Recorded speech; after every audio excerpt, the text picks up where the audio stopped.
Good afternoon, everyone, and welcome to the Equity, Diversity and Social Inclusion Business Research Panel. Firstly, I'd like to acknowledge any First Nations people who might be joining us today, and I'd like to pay my respects to the traditional custodians and elders, past and present, of the lands of the Boonwurrung people of the Kulin Nations, where I'm calling from today. And I'd also like to pay my respects to all of the traditional custodians and elders of the lands on which you may be calling from today. So I acknowledge their spiritual connection to country, along with their deep understanding of storytelling through their powerful means of storytelling. Welcome everybody to the second of our Equity, Diversity and Social Inclusion Business Research Panels. This panel has been organised by Monash Business School as part of the Monash University Diversity and Inclusion Week. So we're joined by some leading researchers here today in the Monash Business School in the field of equity and diversity. My name's Lisa Powell and I'm from the Department of Accounting here at Monash, and thank you all for joining us today. Equity, diversity and social inclusion is very much at the heart of the university's new strategic plan, Impact 2030, with its global challenges of addressing climate change and fostering geopolitical security and producing thriving communities. Because we can't do this without also addressing equity and social inclusion. So our Vice Chancellor has outlined how Impact 2030 is very much a purpose-driven strategic plan and how it speaks to the things that we most care about and our hopes and aspirations of what we want to achieve. So Impact 2030 highlights how why we do what we do is so important in terms of what we want to achieve. And so this notion of purpose very much aligns with why many of us in the equity and diversity space do what we do. It's often through a sense of inner purpose to make a difference and to contribute to creating a more equitable society. So I'm very happy to be joined here today by some amazing researchers in the Monash Business School. So each of whom bring their own unique perspectives and experiences. So we'll learn more about the research that they're conducting within the equity and diversity space, motivations for working in this space, and also the challenges that they're faced along the way. So please feel free to type in the Q&A function if you have any questions as we go through the session, because we will have time for Q&A at the end of the session today. So before I ask each panel member to introduce themselves, I'd like to welcome to the panel today Fiona Newton from the Department of Marketing, Johannes Kuntz from the Centre for Health Economics, Michelle Escobar-Carrais, also from the Centre for Health Economics, Lauren Kennedy from the Department of Econometrics and Business Statistics, and Lindsay Ashdown from the Department of Marketing. So thanks all for joining us today. It's really great to have you on the panel today. So if we could begin by thinking about what is the work that you do in the equity and diversity space and what motivates you to work in this area? So Michelle, if I could start with you, could you explain what work do you do in the equity and diversity space and what motivates you to work in this area? Yes, I would love to. So once again, my name is Michelle Escobar, and I'm a third-year PhD candidate at the Center for Health Economics.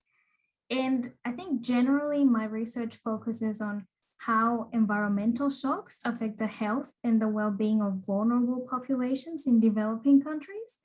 And more specifically, I study how exposure to extreme events that are sort of related with climate change, like floods, or even very extreme heat, like heat waves, affect the health of the poor. And I try to understand how the poor living in different dimensions of poverty experience these shocks, and therefore how they experience them in different ways, and they go through different, they experience different effects afterwards. So for instance, I have a specific research project that I would like to introduce to you today. And one of these is a research paper that we conducted in the past year on flood disasters in Indonesia. And in this specific research, we perform an econometric analysis where we study how experiencing either just exposure, but also damage to your house associated with floods affects the incidence of acute morbidities, like for example, diarrhea or acute respiratory infections, fever, stuff like that. But we also look at mental health. We also look at adult depression related symptoms or child emotional functioning as well. And moreover, and I think that this is even more related to the specific space that we're talking about today, we're interested about knowing how these potential negative health effects would differ for individuals that have low income and live in formal neighborhoods, for instance, and then how that would be different for those who live in informal settlements, or what we typically know as slums, which are very unique urban spaces. And then try to investigate, well, how do people who are relatively well off financially and that do not live in these types of spaces experience these shocks like floods, and whether or not their health is affected. So in order to do all this type of research, I use survey data. So this is data in which we follow individuals, be these adults, children, households, over many months, and then we ask many questions about their exposure to disasters like floods, but also we collect data on their physical and mental health, and then we follow them through many months and even potentially years. And we see therefore how we can track the development of any sort of morbidities and how this would change if you have been exposed to a negative disaster such as a flood. And essentially what our research shows is that individuals in our sample are experiencing very large deteriorations in their physical health, and that these deteriorations are visible even 4 to 5 months after you have been through a flood. So I would imagine that might be sort of surprising for many people, that even 5 months after you have been through a flood, you're still going to be having, many acute morbidities. But the good news is that these effects do dissipate by 10 to 11 months after a flood, which is like a year afterwards. So it is quite significant during the time that it does last. However, we find that in terms of mental health effects, you can still experience depression, and children are still, showing decreased emotional functioning even a year after a flood. So in contrast to physical health effects, the mental health effects do not seem to dissipate as well. And I think that's really relevant and also very concerning. And I think another point that is quite relevant to this conversation is that we do find very significant socioeconomic gradients to these health effects, such as, for instance, individuals who are very well off financially essentially show no detectable negative health effects due to flood exposure. So this tells us that suffering negative effects from experiencing a flood is not inevitable, and that it is a function of how vulnerable you are ex ante, but also what sort of resources you have to cope exposed.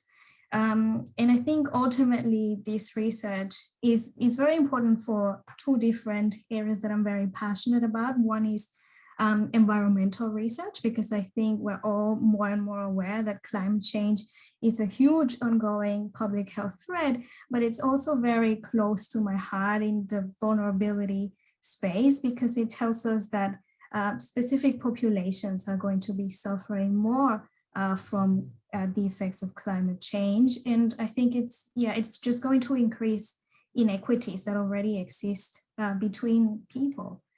And in terms of what motivates my research, so on one hand, I come from a relatively small country in Latin America, from Honduras, where a large portion of our population lives in poverty, and many in informal settlements like the ones I'm studying currently, and in extremely vulnerable conditions.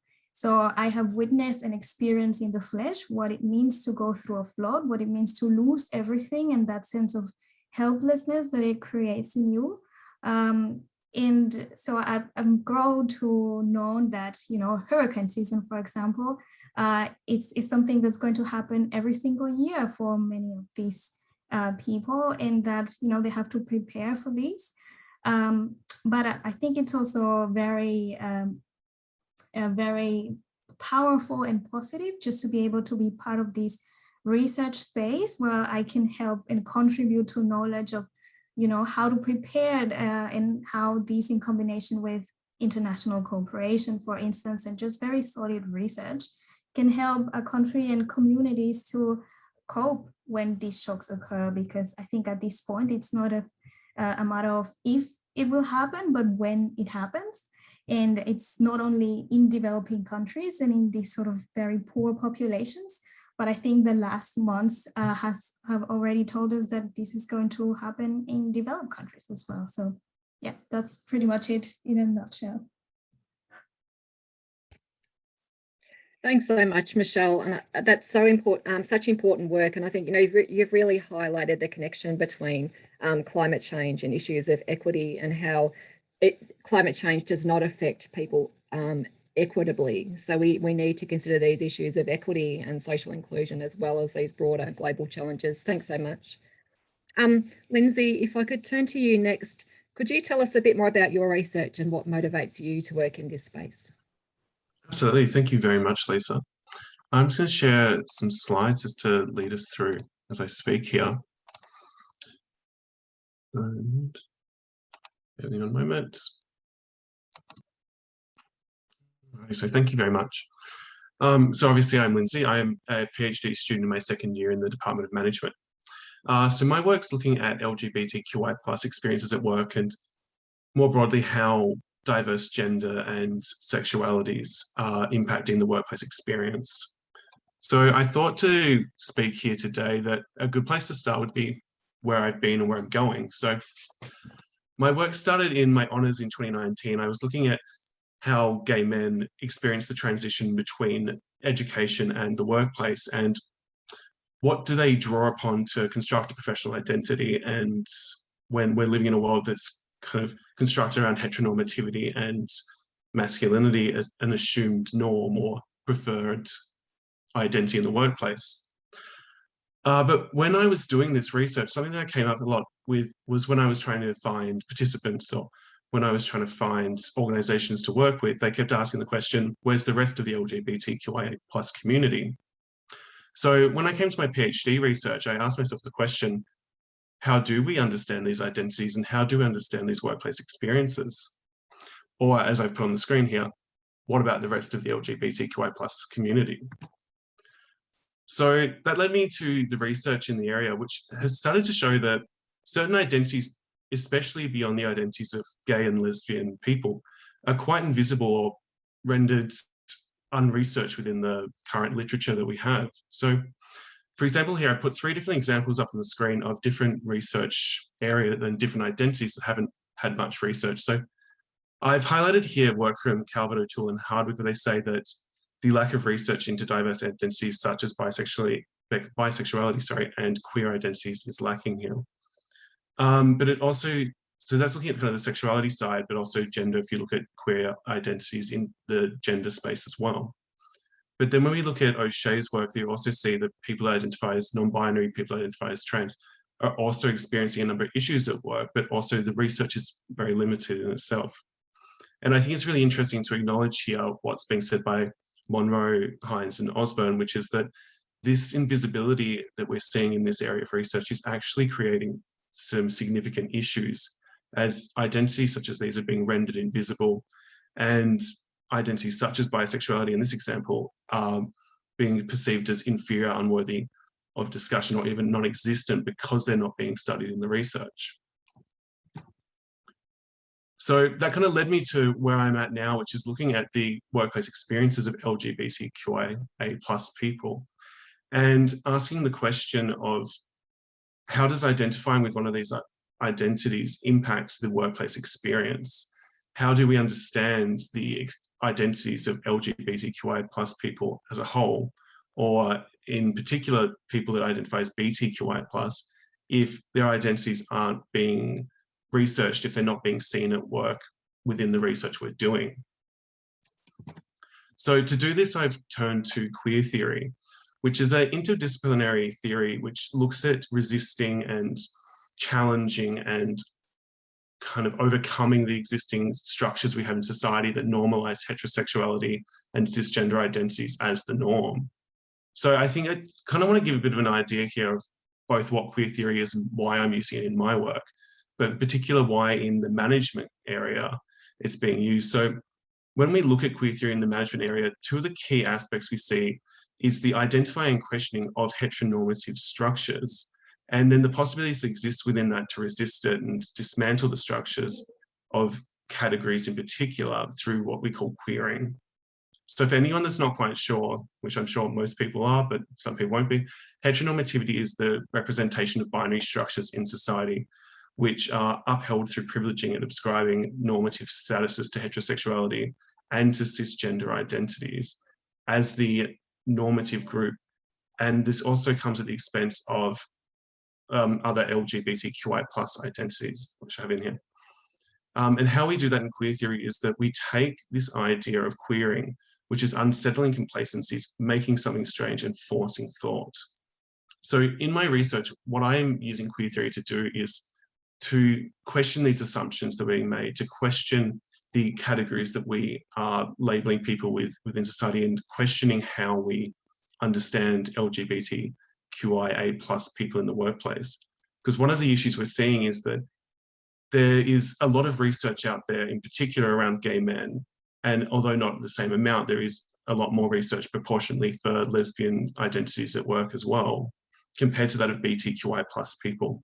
And what we understand this as what is called homonormativity, which is a concept that LGBTQI+ people in some cases are able to conform to these normative assumptions of heteronormativity in the workplace and in society.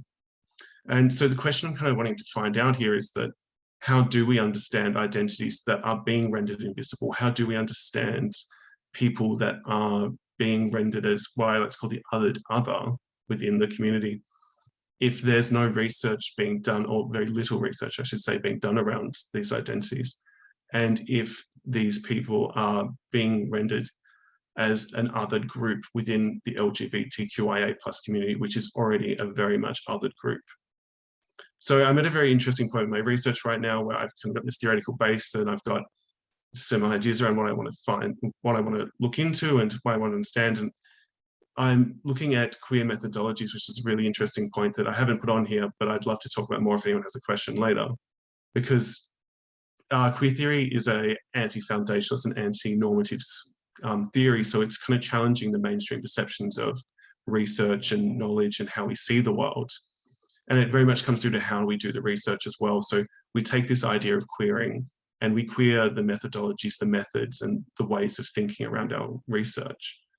So it's a very interesting area, and I'm very passionate about, because I myself identify with a queer identity. So I identify with he, they pronouns, and I also would say that I'm gay, but also queer in my sexuality. So I find for me doing this research is both a very interesting theoretical area to look into and also something very personal. So I think if we look at the motivation behind my work, I think it's great to work in this space because it's both something I can do that is personal to me, but also something that I think is really important for other people within the community that don't have as much research done, but also to challenge this idea of categorizing people within two identities and then saying that, well, because some research has been done here, that that's enough, or because we understand this, that that's enough. So I think it's definitely an interesting space, and it gives us a lot to think around how people are experiencing the workplace and how people are experiencing themselves at work, and how categories and our understanding of them are being experienced at work. So yeah, that's what I'd like to say to start with. But if you have any further questions later on, please send them through. Thank you. And I will stop sharing the screen.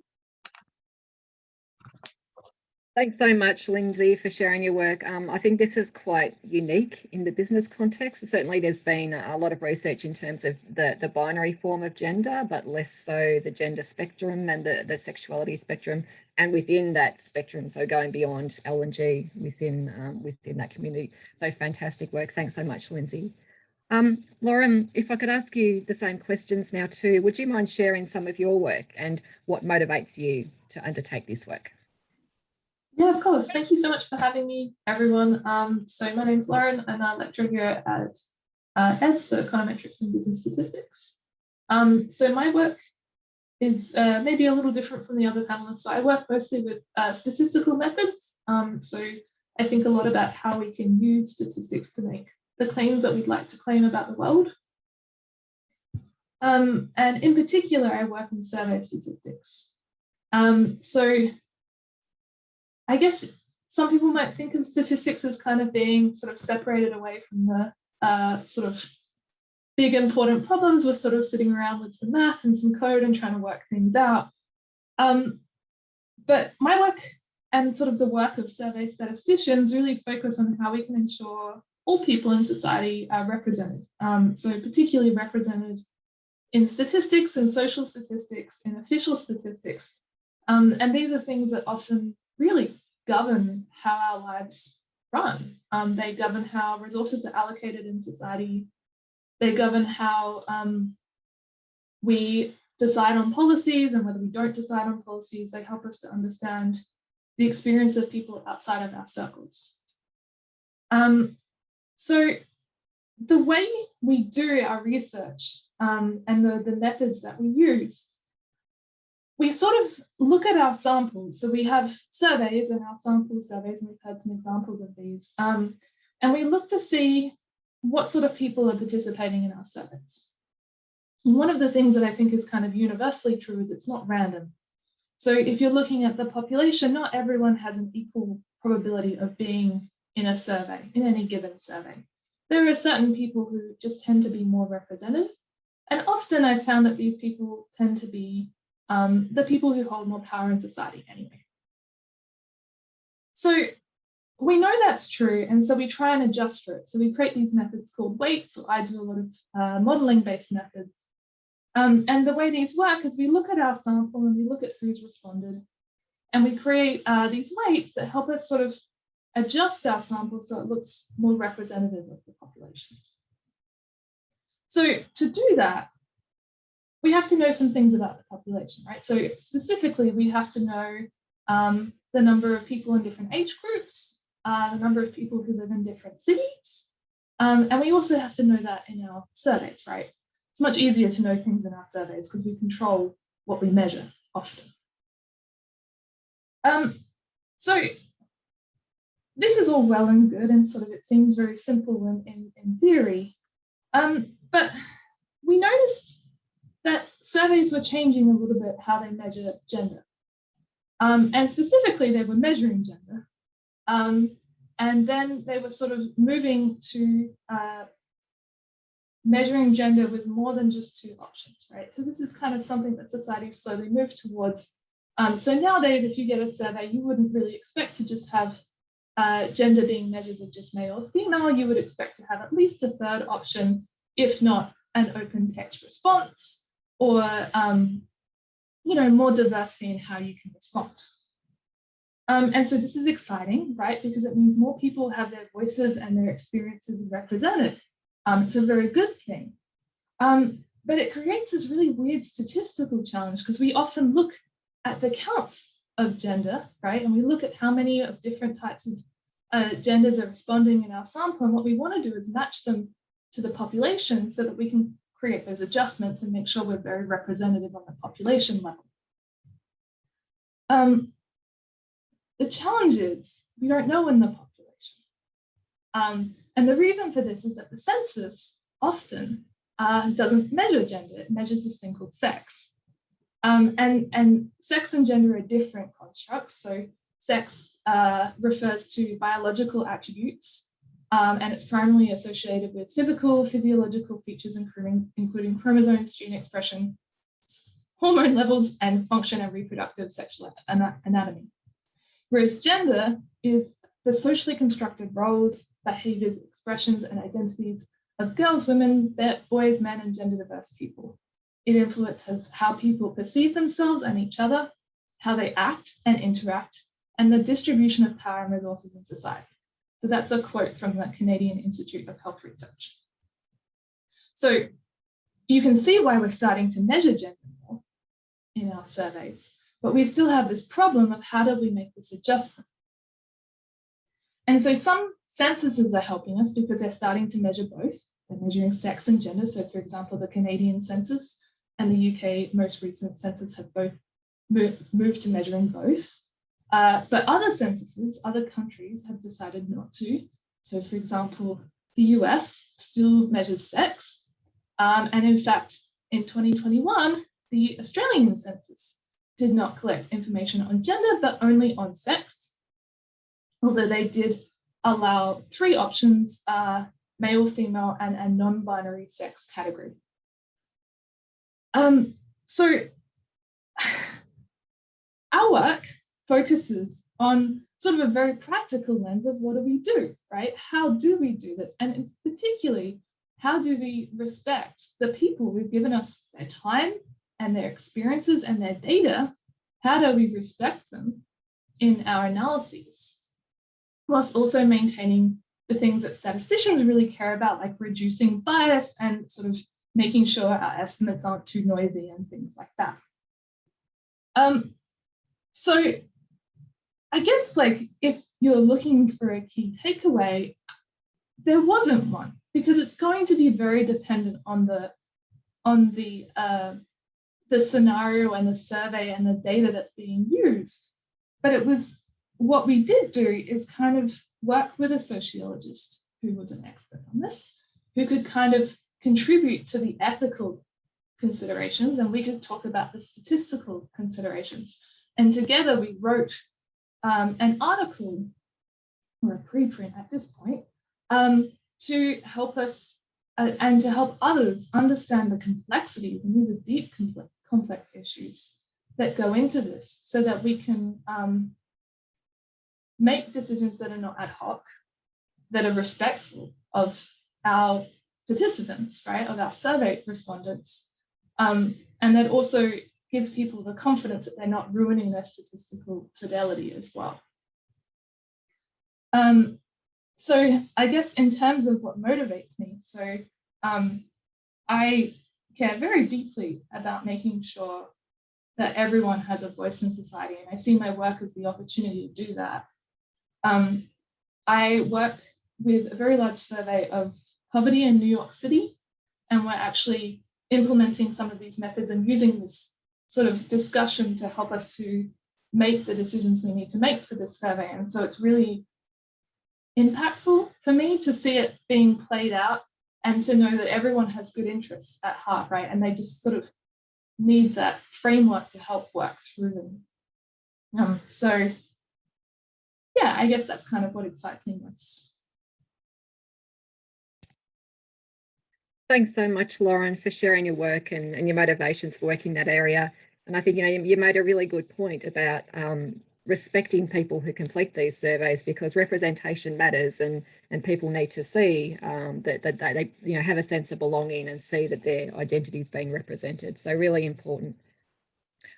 Fiona, if I could turn now to you, could you talk a little bit about your work and what motivates you to work in this space?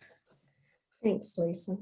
I look at disadvantage and equity in a number of different areas, but today I'm going to focus on students, because I think that it's really important that businesses, we know that equity and social inclusion, if these are violated in some way, it has a flow-on effect through a business, but it all has a personal impact on students or the workers that work in those industries. And so I'm approaching this from 2 different ways. And the first one, I'll just quickly share my screen, is that I'm doing some work with occupational therapy and social work colleagues, and they have mandatory fieldwork placements for all students. But our international students come into these placements from a position of disadvantage, because in social work and occupational therapy, the students need an understanding of the culture where they're studying, because their fieldwork placements will be in hospitals or in workplaces that draw on the dominant culture. And so if they don't understand that, when it comes to writing case plans, they are disadvantaged. They're also disadvantaged in that English isn't their first language in many cases. And then this makes it very difficult for them because they're having a cognitive load that is more than other students. It can also come down to question asking, because people use question asking as a surrogate measure for their engagement. But for these students, some of them come from a culture where it is not seen as particularly comfortable to ask a superior a lot of questions. So we've been working on this for 3 years and we've had some work published, and this is where we're up at the moment. We have a lot of fragmented services within an academic institution that are there to support them.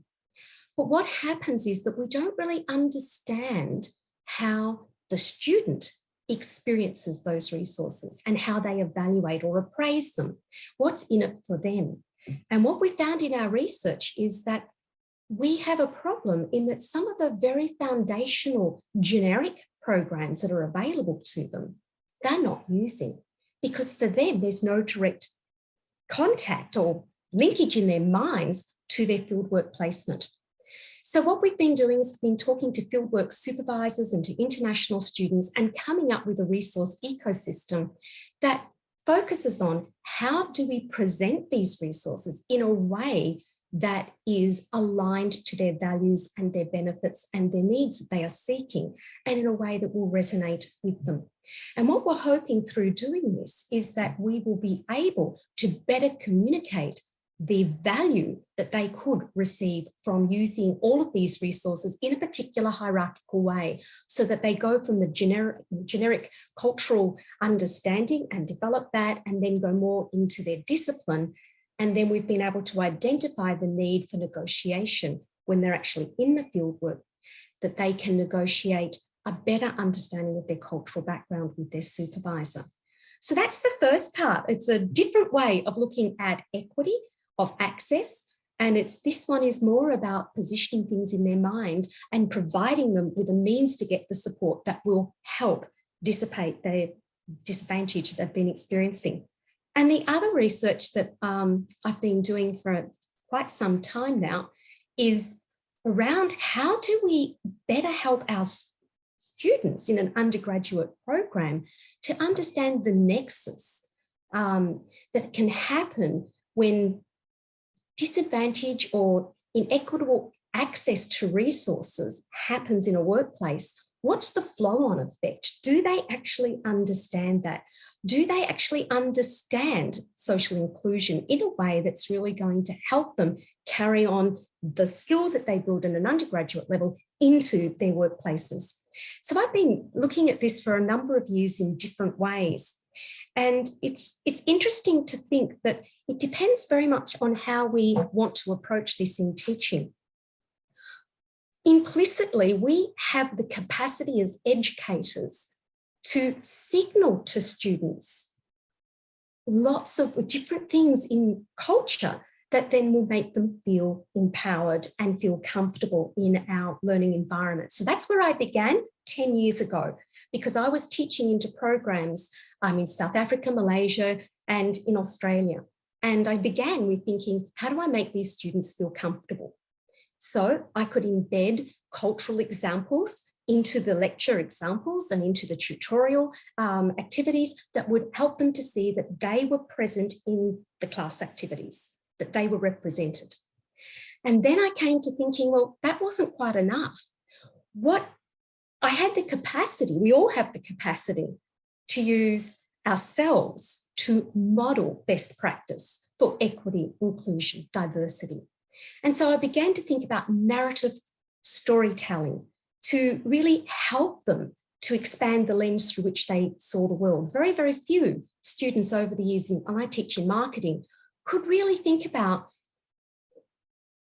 older people, the grey power. They didn't really think about them when they were thinking about marketing. They were thinking more about people like themselves.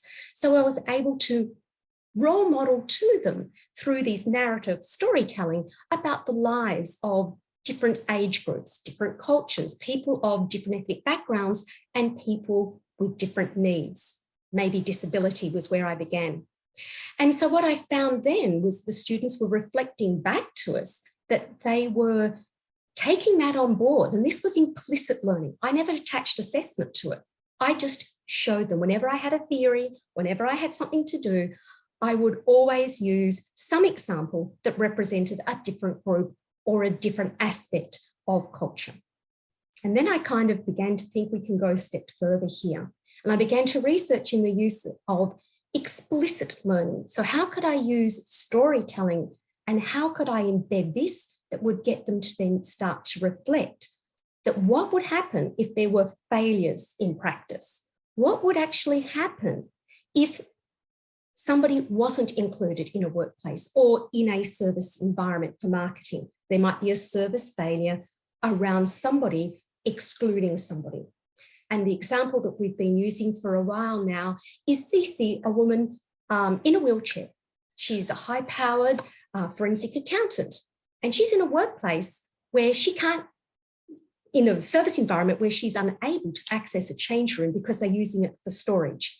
And we were able to talk to the students and get a discussion about what would be the word of mouth potential of her service failure. What would be the practices within the business to prevent that from happening? And then we've kind of looked at what happens to young children when all around them, they see marketing messages that never are inclusive of themselves. And we started to assess this. We started to present the students with scenarios and ask them to develop an answer. And a part of that answer was to think about diversity. So here we've moved from the implicit, they just see it, and we hope that they absorb it, to where we're now moving to the explicit. We are showing them what are the consequences within a business and the individual when these failures happen. And what we're hoping is that that will increase their understanding of the importance of equity and diversity and inclusion, but also to be able to identify our failed practices and to prevent them. And now we're up to the experimental stage. And what I'm hoping to do next is to take this a step further. We know that the mind processes verbal and visual information differently, and that when you put the two together, you can actually have a more empowering and immersive learning experience. So what we're hoping to do next is to take narrative storytelling to the next level using virtual reality. And what we want to know is that if we demonstrate, we put the student into a situation where they are experiencing the failure, will they have more empathy for the protagonist?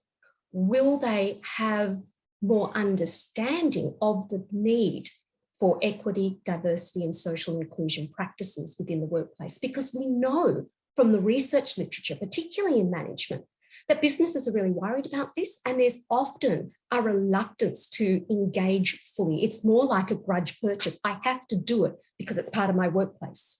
What we're hoping is to be able to encourage students to see this as a necessity for the good functioning of a business, that they will see that if we fail at it, we're going to have some quite nasty repercussions that could impact the brand and could lead through social media to quite negative word of mouth. And so what we're hoping is that we'll be able to test virtual reality storytelling against just a scripted, which is more just a two-dimensional image and words, against where we just give them questions, and we'll be able to see how we go in building our knowledge, engagement, and hopefully more empathy. So that's just a small snapshot of what I'm trying to achieve through teaching. And I really feel that it's so important. We get one opportunity to teach a cohort of students something that can stay with them and help them in the workplace. And it's really rewarding that we've had students come back to us and actually say, you know, that is relevant now. I see it. I can really understand it. And they're starting, even in the assessments, though we don't formally, explicitly ask them to address this, they're including it in their exam answers. So we know that this kind of storytelling is just so powerful, and it's not a hard thing for us to do in education. And that's why I'm passionate about it. Thanks so much, Fiona. And it's great to see equity and diversity research being conducted in the educational space. And I think what's really important too is the fact that you're also addressing diversity aspects such as disability, which is, again, it's another, I think, under-researched area in the business context. So I think it's great to see that being addressed. Thanks, Fiona. Johannes, if we could turn to you now, could you tell us a little bit more about your research and what motivates you to work in this space? Yeah, thank you, Lisa. I'm very happy to. I'm also going to share some slides. I hope that works. Yeah, I'm Johannes Kunz. I'm a research fellow and work at the Center for Health Economics with Michelle. And today I'm going to talk a little bit about allocating refugees. And yeah, so I first want to start. So why am I doing this? And I've always been very interested in fairness and unfairness in particular. And so my background is I'm coming from Germany, and I guess we don't face many issues that other countries face. So one very big prevailing inequality that we have, that I experienced while growing up, is that we have a lot of immigrants' children that don't get the chances that I believe they deserve. And that's often the case for those that come from backgrounds where a different language is spoken and where that language is spoken at home is not German. So I always felt that many of my friends didn't get the chances that they deserved, and I was always interested in this. So there are a couple of reasons for that. And in Germany, the history about this is that in post-World War Germany, there was a lot of manual routine labor demand, and Germany recruited lots of immigrants from poorer countries to do this work. And they never thought that these people would stay and build a life there. They always hoped that they would go back. But of course, that's not how migration works. We know this. So many of them stayed, but there was no long-term plan how to include these people. And while I was growing up, many of their children were in my classes, in my social circle, and I saw the inequality that this created in the long run. So I wrote a paper about this, my first academic paper, and I looked into various different dimensions. So migration has changed very much in recent times, mostly due to computerization of the workforce. So the demand is not that much manual labor anymore and routine labor. So immigrants come from other backgrounds, and that, I believe, solved quite a few of these things. But we did see a new form of migration happening in the last years, and I think many developed countries have seen similar things. And that's what I'm looking on now in my research. So Germany has experienced quite a rapid and large inflow of refugees. And especially that was in all the news and everywhere about the Syrian refugees that came and that were rightfully so welcomed in Germany as opposed to other countries. However, in many European countries, there, I believe, is room for improvement how to integrate these people.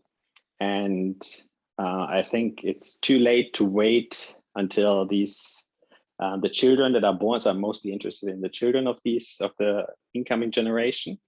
And I believe it's too long to wait until we see them in school or in the labor market to realize that we made some mistakes and we could have done better.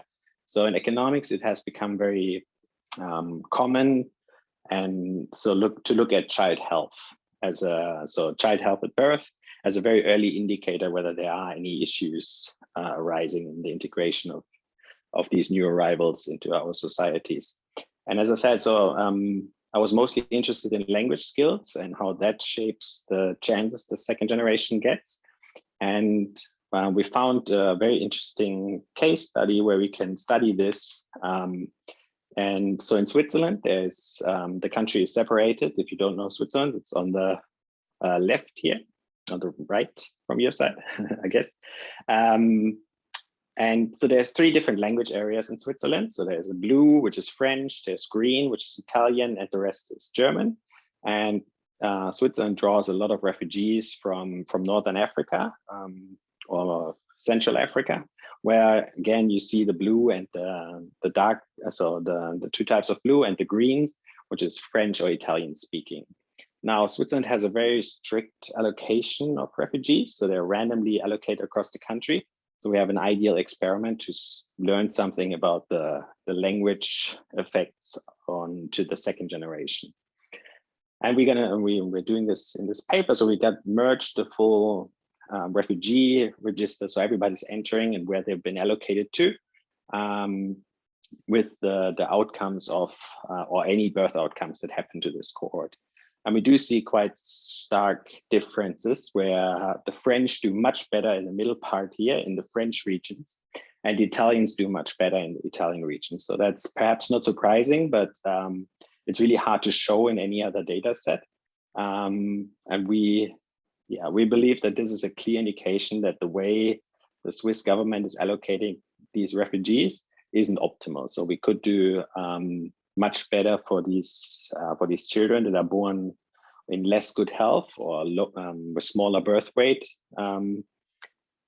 which is the leading indicator in this literature. And we could do better if we were allocating them differently and taking into account the language skills that they have when they arrive in a developed country. So just in a nutshell, in my research, I look into a lot of immigration and chances of the second generation of immigrants. And in this paper, we're looking at refugees. Those are a rising population, one that has needs, specific needs that we have to take into account. It's a very vulnerable population. So for some of these people, we see some free text answers about their experiences, and it's horrifying in many cases. So I believe we need to do everything we can to make the arrival into new societies as optimal as we can.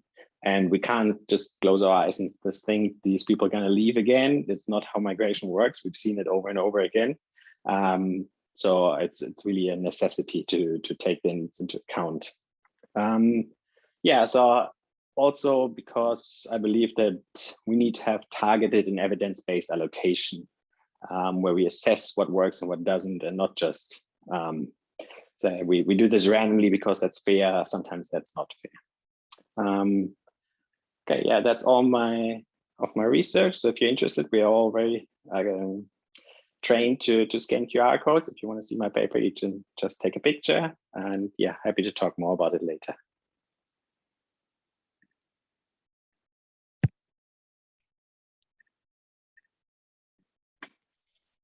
Thanks so much, Johannes, for sharing your work. And again, this is such important work. And I think too, it highlights the importance of intersectionality and about how everyone experiences these environments differently, and these diverse aspects interact in very different ways. And as you say, it's a very vulnerable population. So it's very, very important work. Thanks so much.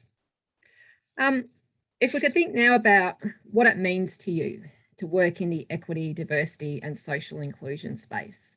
So perhaps Fiona, if I could start with you, could you outline what it means to you to work in the equity, diversity and social inclusion space? It's actually really rewarding.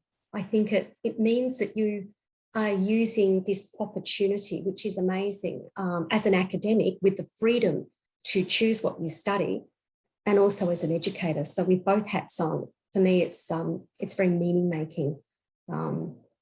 Makes you want to get up in the morning and to actually do something. But I particularly find it rewarding to be able to build skills and to broaden the lens of which our students will go out into the world, because really they've got so many problems facing them into the future. And if we can give them the lens, we can give them the skills, we can inspire them to really want to take these issues with them, to be able to identify them and be willing to work on them, then, hey, I can retire pretty happy. Thanks so much, Fiona. And you're right, it is very challenging and uncertain times. So anything that we can do to help students that are situated in different places along the position of equity, anything of that nature is very, very helpful. Thanks so much. Lauren, if I could ask you the same question, can you outline what it means to you to work in the equity, diversity and social inclusion space?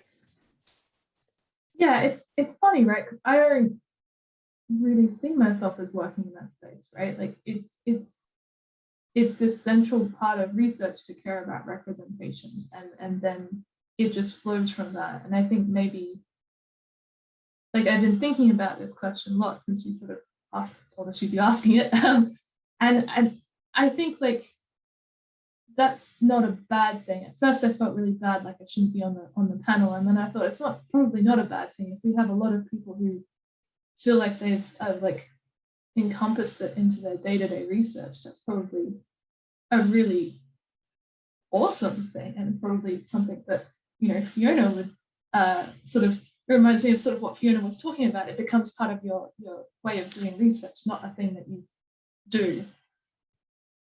Does that make sense? Yeah, it does. Yeah, and I think that's a really important point that you make too, that working in this space is part of you. It's not something that you do that's extra. It's actually part of what you believe in, and that's really important too. Lindsay, if I could ask you the same question. Can you outline what it means for you to work in the equity, diversity, and social inclusion space? Yeah, so I hadn't thought about that point Lauren made. I think it's the thing that I think if I look at the work I'm doing, I don't think I'd look at it as like I'm looking into the space, but then I think because we live in a society that kind of creates these normative categories of like, you're assumed straight until you come out, or you're assumed that you're cisgender unless you tell people that you're not, that it's a very personal part of this self. So for me personally, what I've been thinking about this question is that it's such a personal connection to it. And at times that's a fantastic thing. And you have this feeling of I can really do something to both help people that are similar in some ways to me and people that are similar in different ways, and to really get into something that has been an identity for me that's had to spend my life coming to realize what it is, and coming to realize how to live in the world when it's not a normative identity or identities I have.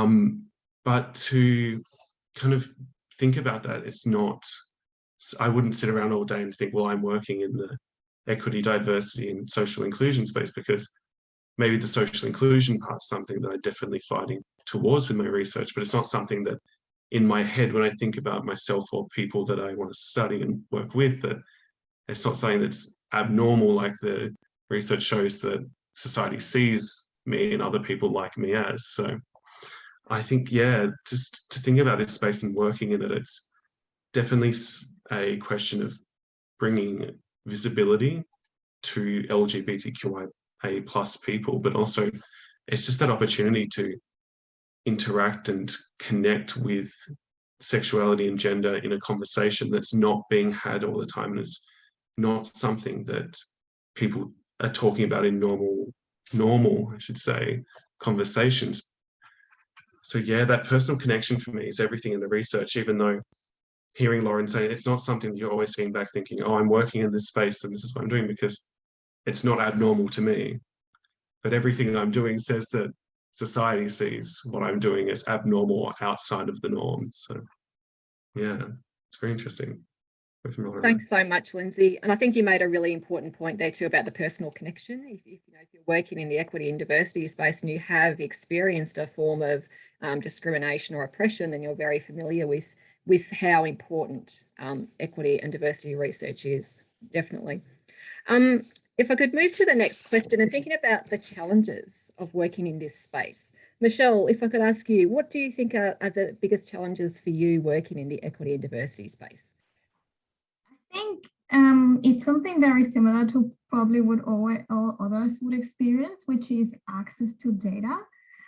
So similar to what Lauren was saying, that it's very difficult to identify people from different genders. In my research, it's also very difficult to identify people living in different dimensions of poverty. So for instance, when we collect data on people in developing countries and in urban spaces, we classify people as, are you below a poverty line, for instance, but we don't know if that poverty line is also characterized by living like in the slope of a river and not having like secure tenure over your house, and that feeling that at any day you could be dislodged from there, and you would lose everything. So the fact that we don't have enough data in order to identify all these different dimensions, I think means that much of the research that should be done by now is not available because of that. And then I think the second biggest challenge is then that you have to, I think in the current times, strive to make meaningful collaborations across multiple disciplines. So you want to be able to bridge, the language and the gaps between disciplines. And then once you produce something together, how do you publish those collaborations that sometimes come from very different areas and find like a good space, a good home for your output? Those would be the biggest challenges for me. Thanks so much, Michelle. And I think you raised a couple of really interesting points there. Firstly, about the notion of finding the story underneath, and we don't have a lot of that data to know the full story. And also that it's so important, as you say, to have the interdisciplinary aspect, because we can't work in silos. If we're going to face, looking at addressing global challenges, we can't work alone. We need to work together, and that's also really important. Thanks so much. Johannes, if I could ask you the same question, what do you find are your biggest challenges in working in this space?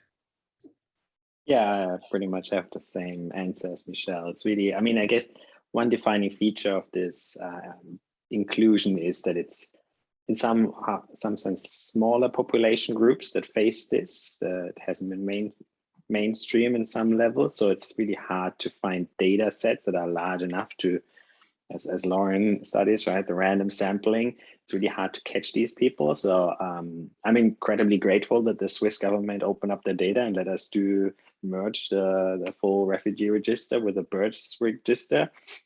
But that's not the norm. It's really hard to get at these data sets, and we had to fight for 3 years and build up trust and all of these things to make it work. And most governments aren't like this and willing to give you these large administrative data sets. But if you're interested in refugees, like in the HILDA survey, which is the biggest in Australia, if you just condition on refugee, there's almost nobody left. So you can't do any proper statistical analysis. You need these big administrative data sets to study these questions that are important. So the main obstacle I find is getting these data sets and making credible judgments about these populations.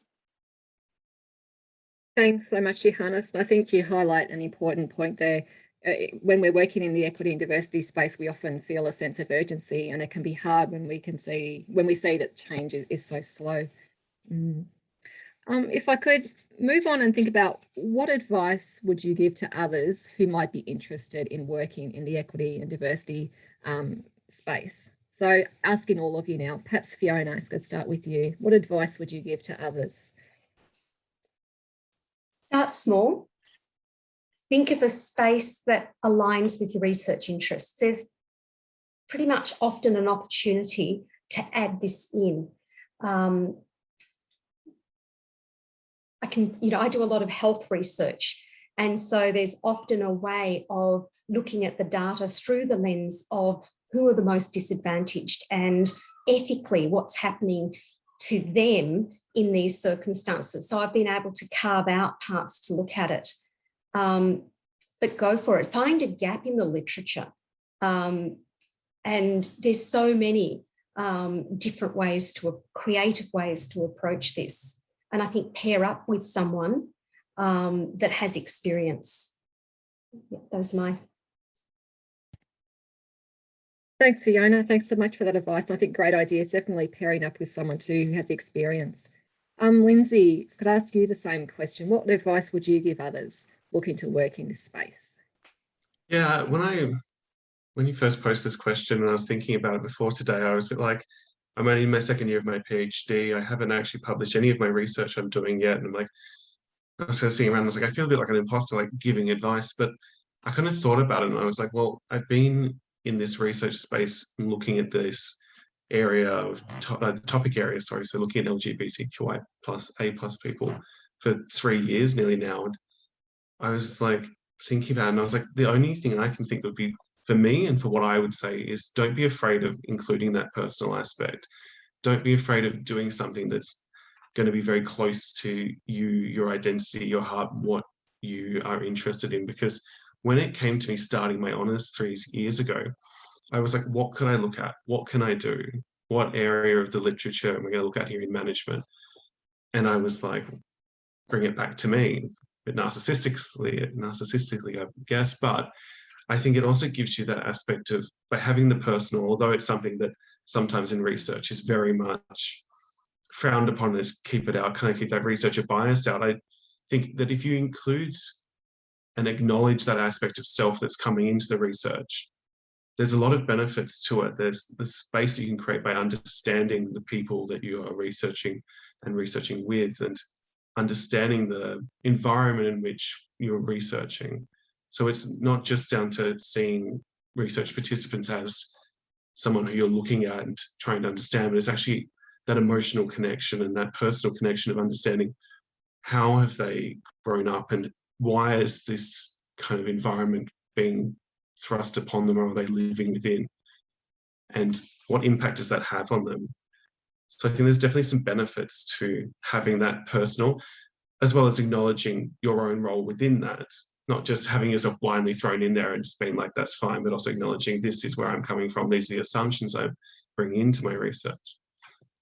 But there's definitely, I think, a lot of space there to balance out the self and the theoretical and the research there. So that's what I would say.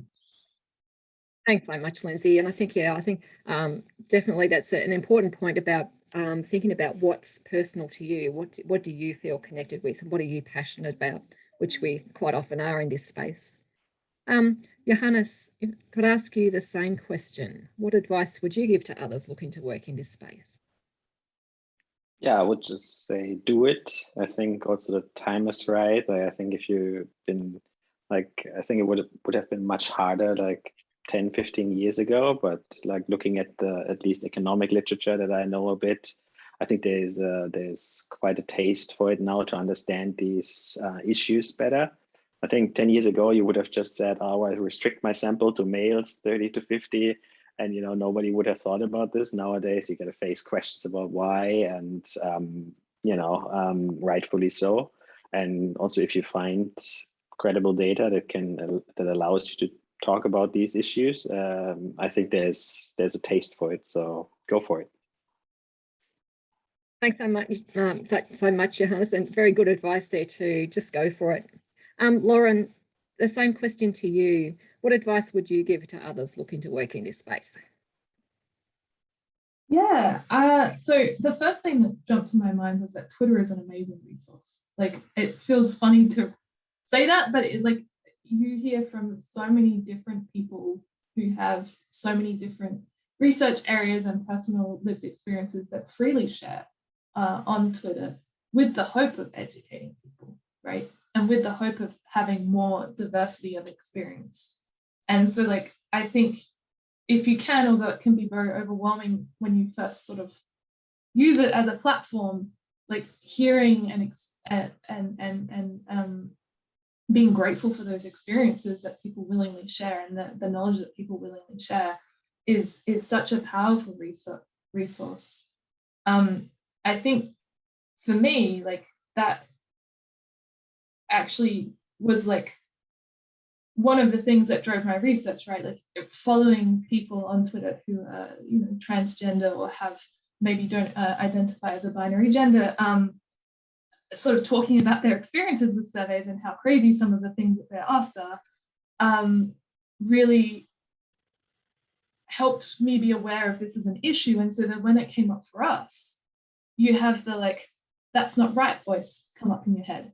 And that's all you need, right? All you need is hey, that's not right, or we should think about this more.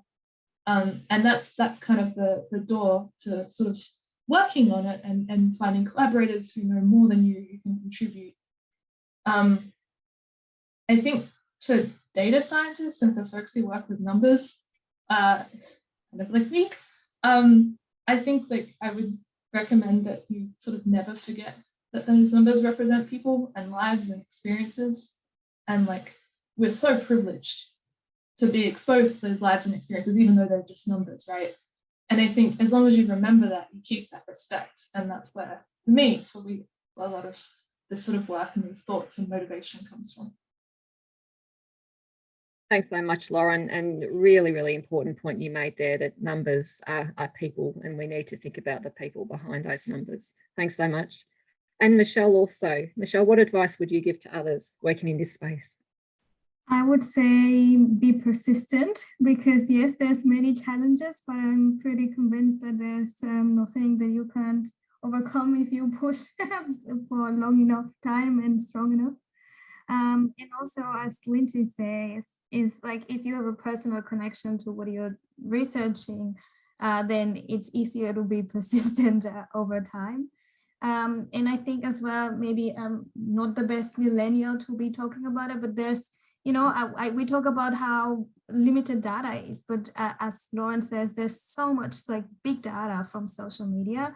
And if you're smarter than us, if you're smart enough and interested enough, you can pull so much from those sources. So yeah, definitely something that can be done out there. Just need a little bit of imagination and be able to use those sort of platforms. Thanks so much, Michelle, and great advice again. Thanks to all for sharing your advice for other people looking to work in this area. And I think it seems to be that there's some shared motivations for working in this area and lots of good advice to others who would like to work in this area. So we might move now to some questions from the audience. So we've got a few questions coming through in the Q&A. So Lindsay, we have a question for you to start with. What are some more resources or opportunities to learn more about LGBTQI+ at work? Yeah, so I saw that question come up a little while ago. I was having a bit of a scroll through the Q&A, and what we had at the moment is, I think it's interesting. I think on one hand, I think if you're interested in looking into the academic side of it, is just go out and do a Google Scholar search for topics and thoughts, and what you want to find is always a great place to start. But I think that if you want to see where the workplaces themselves are starting to speak about things and the topics that they're seeing as interesting for discussion, is look at their corporate reports and look at their websites. A lot of big corporate companies these days will have a page that's along the lines of diversity or our people or something like that, and we'll talk about statistics and the policies they have in place and how they see themselves doing it. You can find a resource, and the name of it's done in collaboration with Pride and Diversity, which is a business LGBTQI+ organization. But they actually rank the top employers each year. I think they call it the Australian Workplace Equality Index. And that's a really fantastic place just to see where people that are working within the LGBTQIA+ community are observing these workplaces and what they're doing, and really seeing who's making noticeable differences and who's making notable contributions to supporting LGBTQIA+ people at work, and kind of highlighting the places that really are doing well.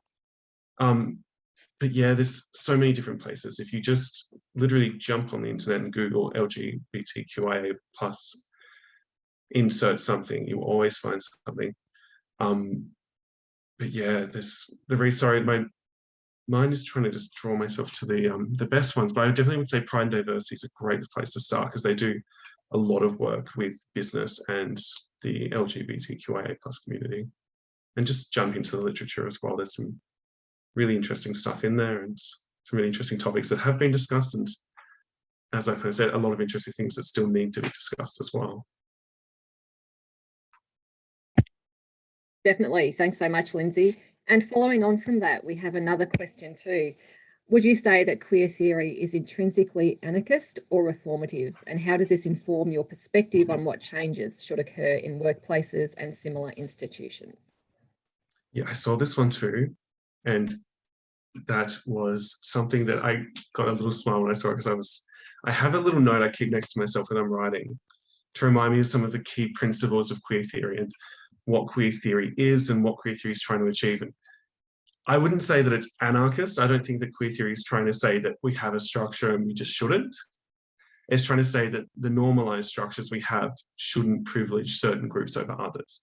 We shouldn't see certain groups of people as the norm and the privileged and the assumed. We should be understanding individuals based on themselves, who they are, and recognizing who they are and recognizing the diversity of their identities. So this note I've got next to myself has a note saying that queer theory is anti-foundationalist, anti-categorical, anti-normative, and anti-assimilationist. And it always reminds me when I'm sitting here doing some work, I'm like, what does this mean? What's happening? What am I reading? Which happens from time to time. But it reminds me kind of the goals of what I'm doing. And it's important to kind of note that even though when we look at queer theory, it's not something that's a theory that's defined. You couldn't sit two queer theorists down in the same room and say, give me the exact same definition, because it's not going to happen. They'll say, no, that's not.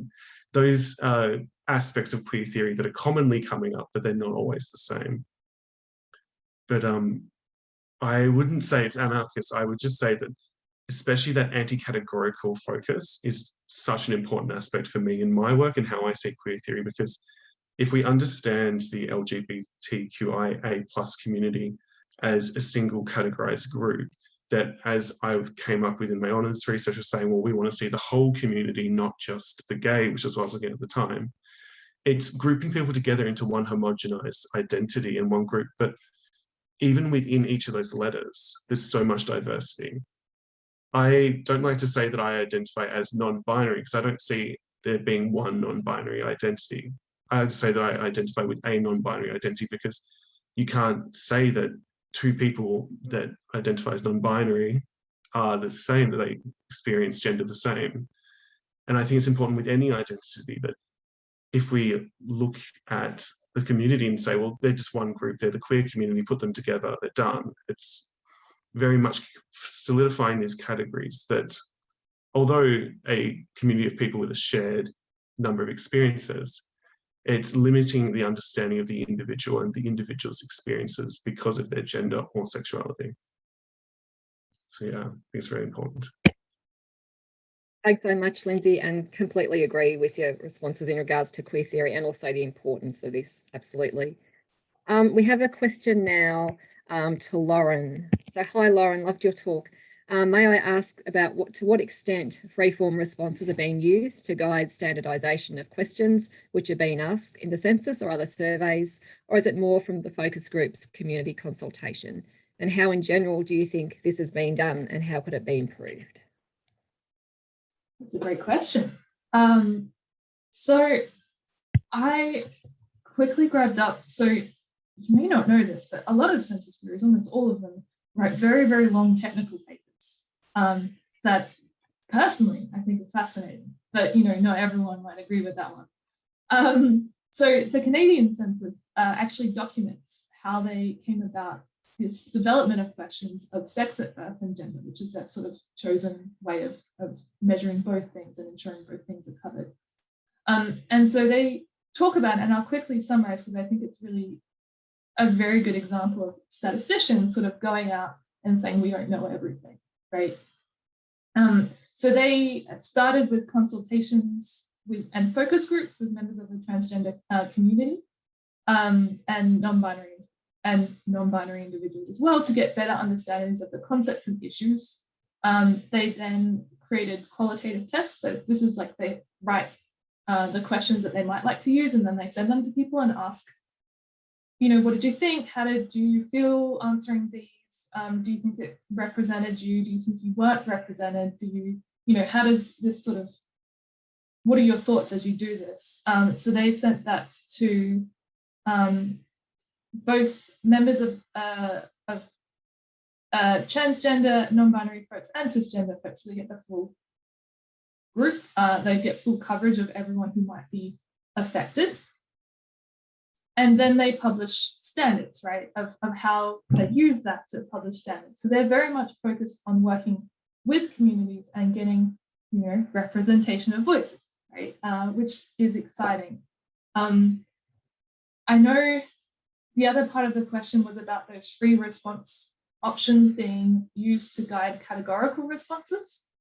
And I know, although the census, the Australian census, sorry, doesn't measure gender at all, they do use this for religion, right? So this is one way that you get your checkboxes for religion. You always have another option, but you have all of the religion options. They come from the previous census, the most common categories from the previous census, which is why sometimes you get slightly confusing things like atheist is listed as a religion because people were often listing them as a religion response.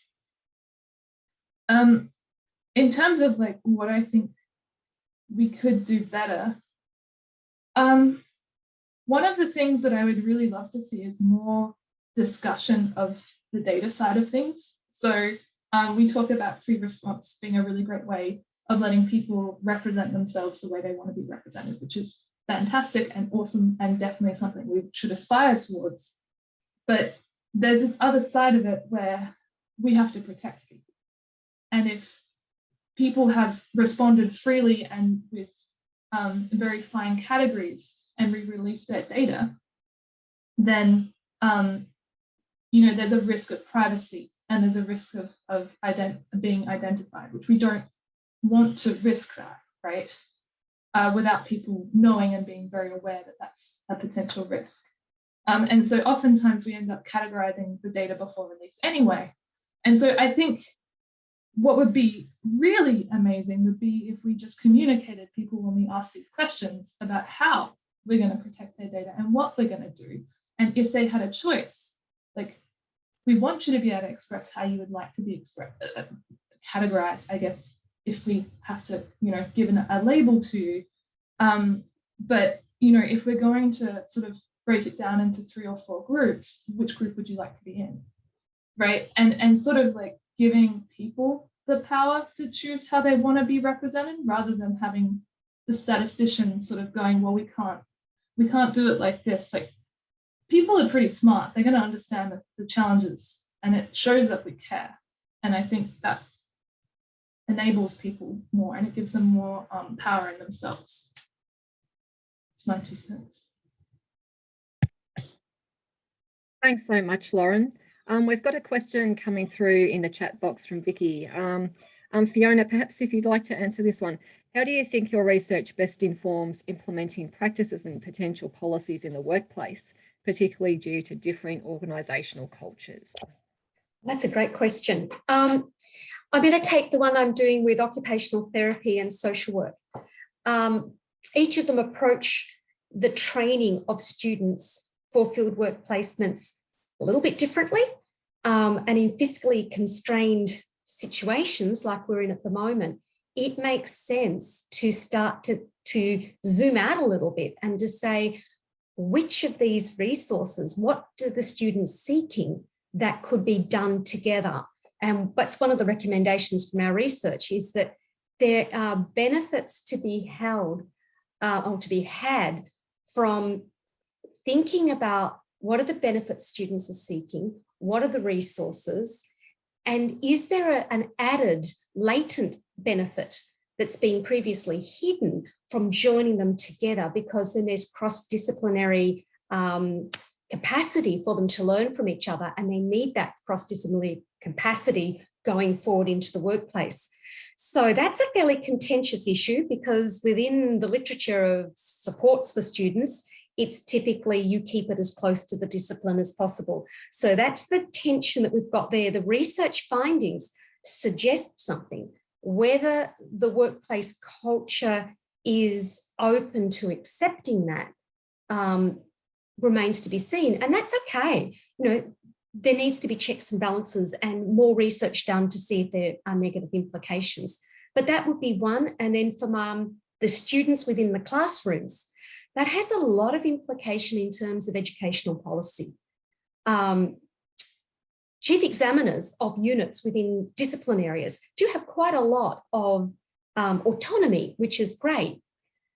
But how much do we want equity, social inclusion and diversity to be embedded across units? Where is the guidance for chief examiners and for curriculum mappers to actually help inform decisions of a proportion of a unit that could be done identifying these types of issues to better prepare our students for being held accountable once they're in the workplace. And that is really concerning, because if there's a disconnect between the content that we're teaching that's discipline specific and what is required of them in the workplace, then have we done our job?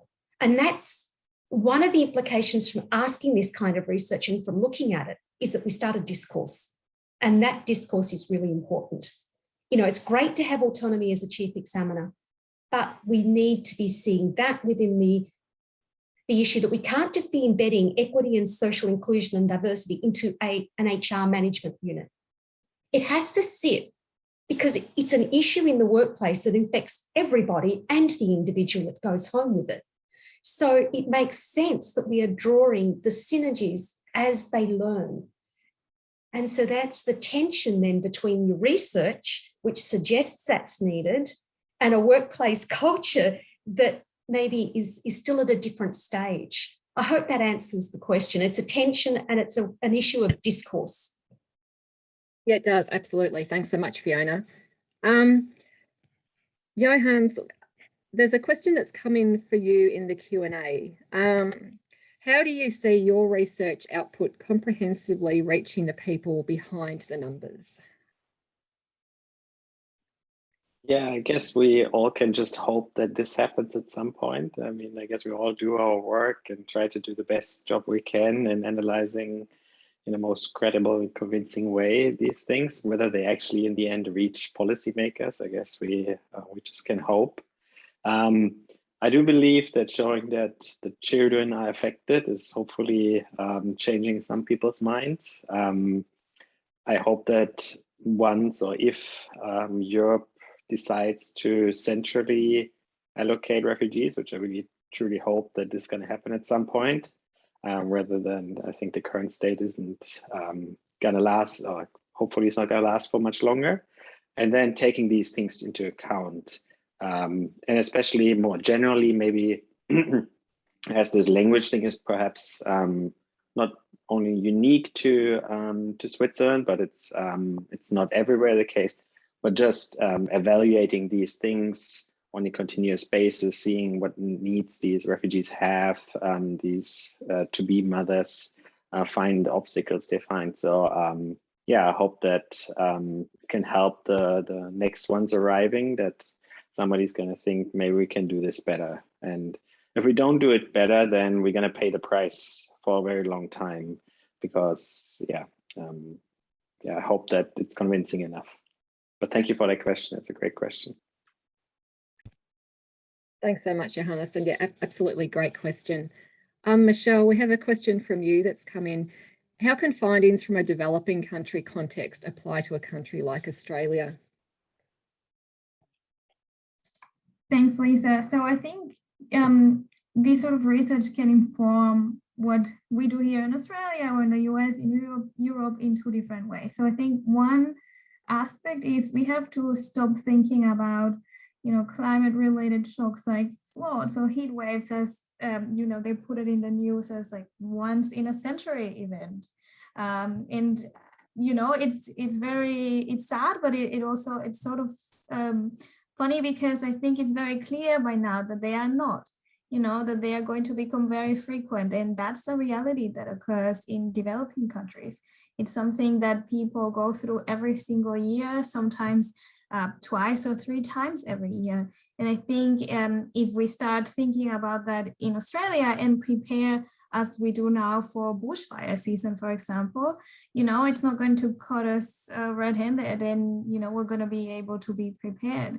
And also acknowledging the fact that there's many different sorts of reasons why vulnerable populations are going to be affected more by climate change related shocks.